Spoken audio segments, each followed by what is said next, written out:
Mom spent months searching for my brother. Then she sealed the doors.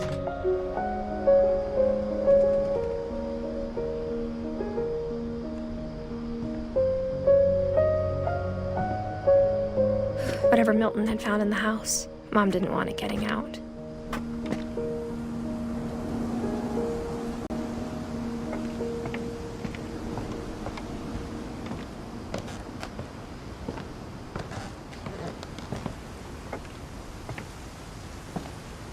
Mom definitely blamed Edie, but I think Louis blamed himself.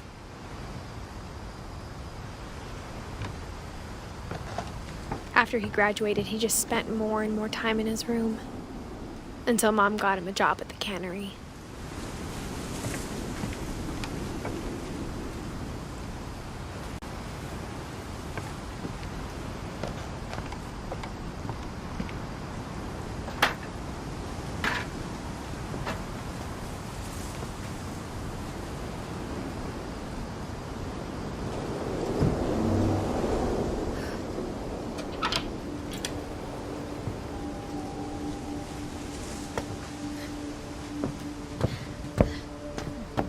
Louis's room smelled very, very familiar.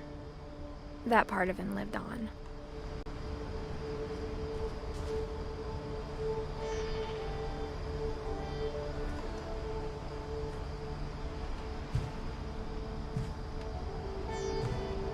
Louis and I spent a lot of time playing games together, but he was surprisingly bad at them.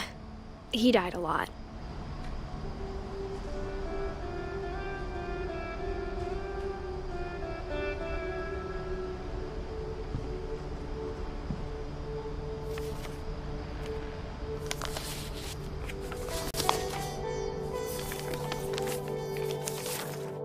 Dear Mrs. Finch, as Louis's psychiatrist, I can understand your desire for an explanation.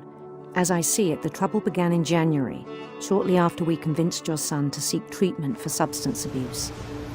Newly sober, I believe Louis first noticed the monotony of his daily life.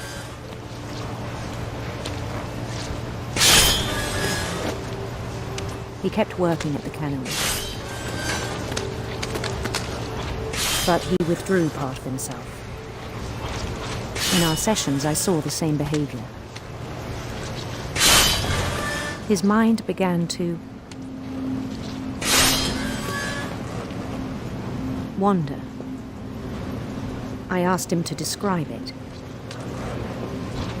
He said he started small, imagining a labyrinth. He'd feel his way about. Then something moved. Bats. And toads.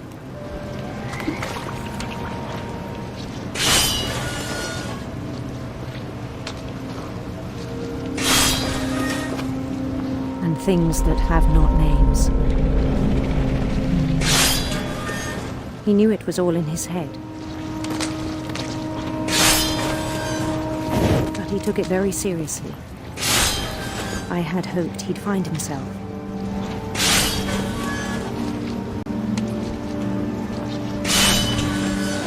But he found something more. I worried about him then, daydreaming at the cannery. I spoke with his boss, but he said Louis had become a model employee, methodical, tireless, focused. Like a whole new Louis. So I let him go on.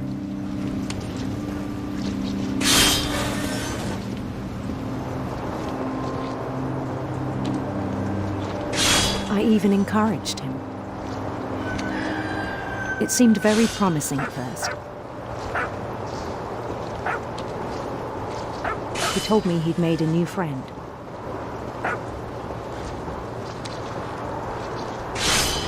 On the edge of a city he named Louis Topia.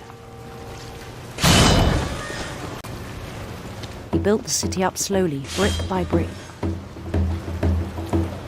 Then he made musicians.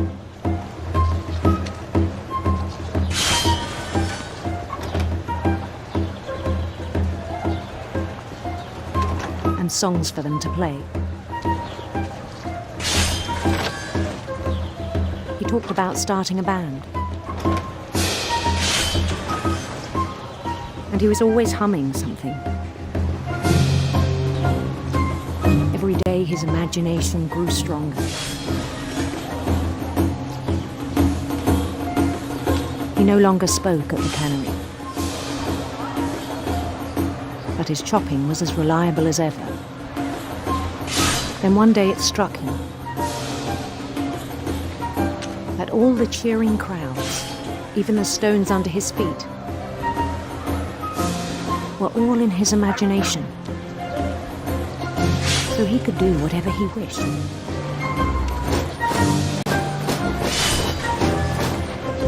He held an election for mayor. And he won.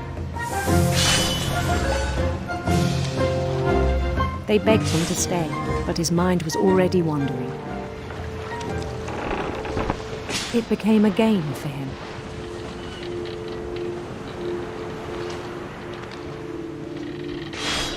He'd conquer a city, then immediately push on. New Louisville.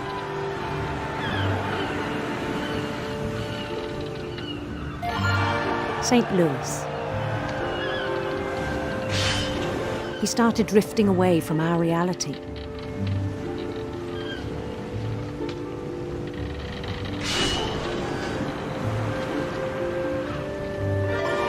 Minneapolis, until one day he forgot to go home from the cannery.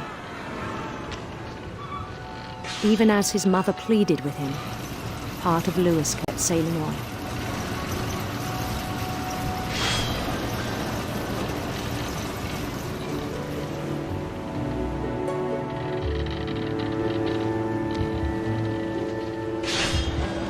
In Louisburg, he heard rumors of a beautiful prince.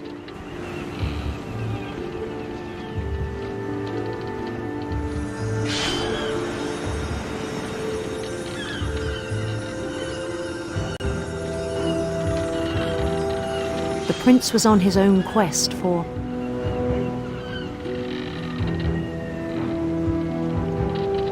radiant rainbows.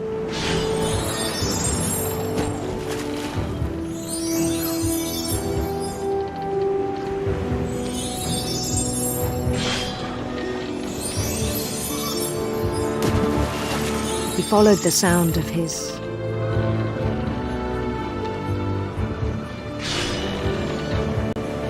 electric sitar.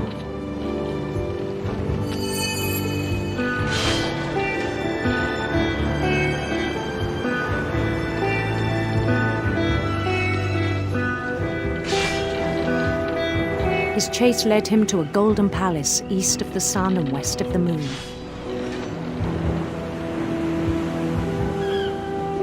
Even then, his logic remained sound.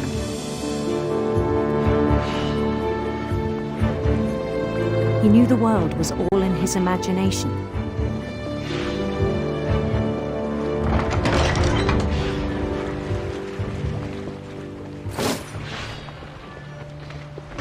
But he was so proud of having created it. In his own eyes, he'd become something greater than a king.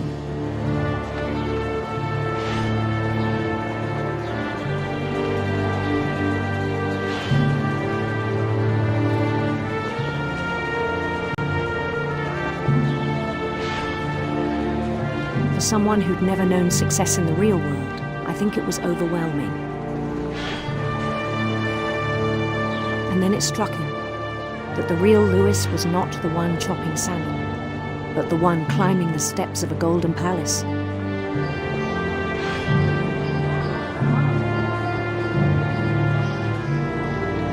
My imagination is as real as my body, he told me. It was hard to argue with him.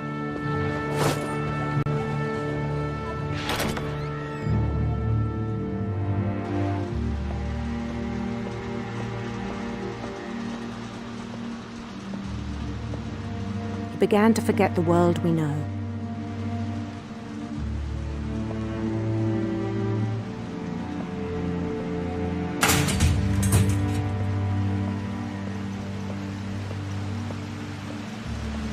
I think it pained him to remember Lewis, the cannery worker.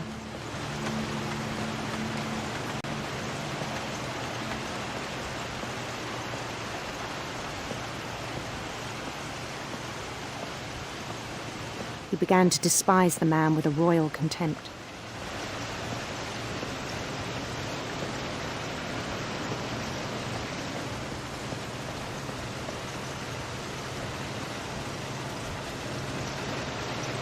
I still thought I could save him. Even after he said he was being crowned king over all the lands of wonder. The palace would be packed with his companions.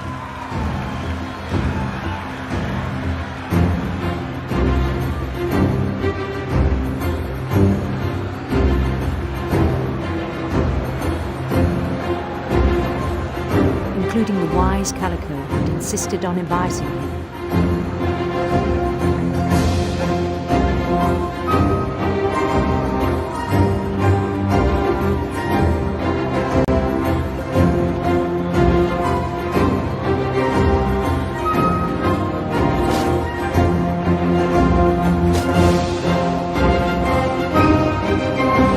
His prince waited, holding his crown.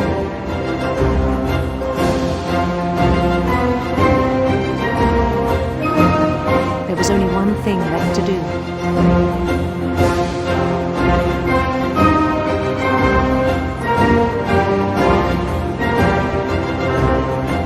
Bend down his head.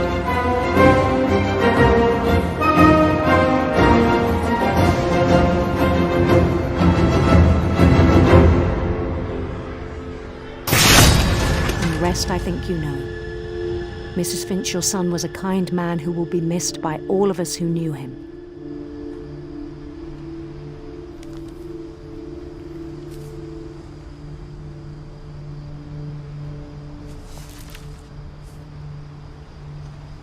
My brother was really cool. I wish you could have met him.